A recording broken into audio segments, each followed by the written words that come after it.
ئێمە جیاوازی ناکەین لە نێوان ڕۆژووی مسلمانان و مەسیحیەکان و ئێزیدی و شەباک.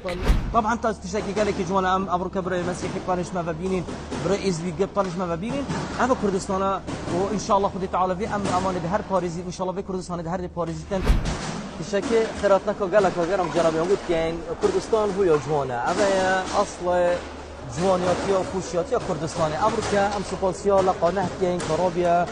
حاضر بنا افطارك جماعي بو جماوري خلقي آخره بهمي نتايت خوبه بهمي اديان با كريستيان با مسيحي با شبك با عرب با فشان كنتا وهنا بي قضايا داخل خربه بي افاش تسكي قالك جوانا بينا حديقه فر بين ولاب وبيبين كردستان مسيحيين يزيدين بسلمان سر افطارك جماعي طبعا ابا جيد اسكوشيه كبيغمبر بيسلم من افطر من فطر صائما كان له مثل اجر الصائم من غير ان ينقص من اجر الصائم شيء ابي ابا ادب حاضر كريم مهميه فطار خوبه كريم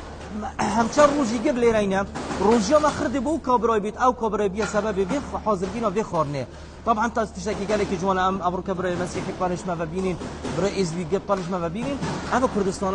وان شاء الله خدي تعالى في امن امان بهر باريزي ان شاء الله في كردستان بهر باريزيتن افبراتي وافتبايا ببردوام بيتن سباسيون شعوري الفطور ڕۆژوویە مە و برا مسلمانەکانمان یەکە. ئێمە جیاوازی ناکەین لە نێوان ڕۆژووی مسلمانان و مەسیحیەکان و ئێزیدی و شەباک. دەبێ برایەتیمان بەهێز بکەین بۆ ئەوەی وڵاتەکەمان بەهێز و ڕێز لێگیراو بێت.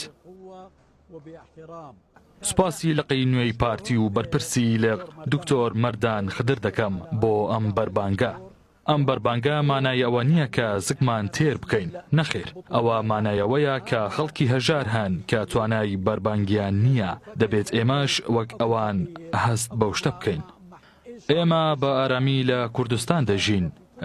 دەبێ هەرواش بمێنێ لە هەموو پارێزگاکانی کوردستان لە دهۆک، هەولێر و بە تایبەتی لە ئاکرێ. ئێمە ئەوە خوازین برا مسلمانەکانیشمان بە ئاشتی و برایەتی لەگەڵ مەسیحی و ئێزیدیەکان بژین.